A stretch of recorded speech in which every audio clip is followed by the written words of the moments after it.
Hi guys, so we're going to do a quick walk around on this. This is one of our latest builds on the ramp. It started life as a 2017 Urban GS and we've basically turned it into a real smart, slick Scrambler effectively. It does look a little bit like it's ridden through a unit garage catalogue, but in this instance that really isn't a big deal. You know, we tend to sort of shy away from builds where we pick lots of stuff from different places, but this works because it's all meant to work together. So starting at the front, working back, so we've got the unit garage, mudguard and the Denali headlamp. So this looks really, really slick and cool once it's turned on. It's got the big halo light around the outside. It's super bright, super practical as well as looking cool, and it just adds like a modern touch to the bike. As we work our way backwards, we've gone for our standard Kellerman indicators off the cooler mount. We have got a video about how to fit these on the channel, so have a quick look at that.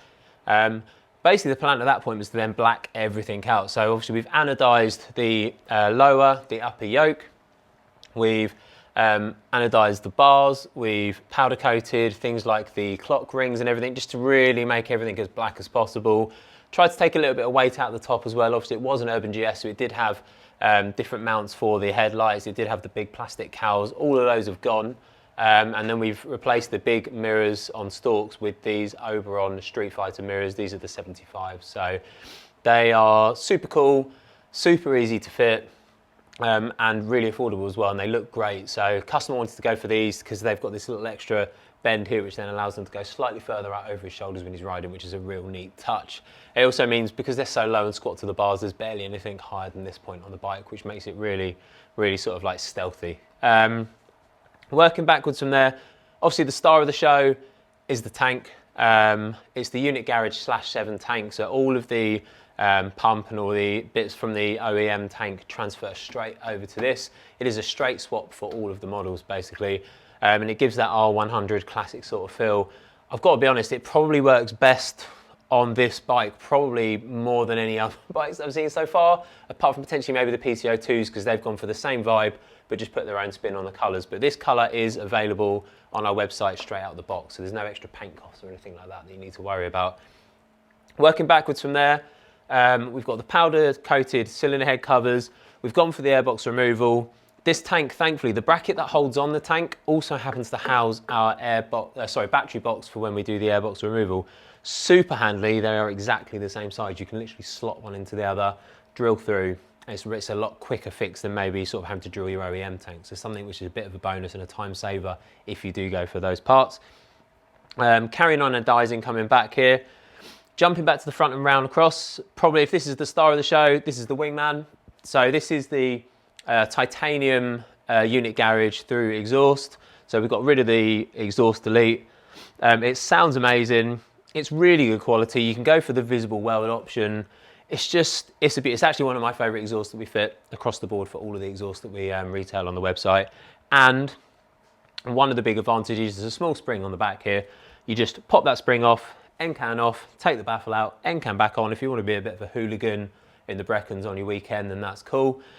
Pop it back in for your commuting and it's not deafening. So it's a really, really super cool touch.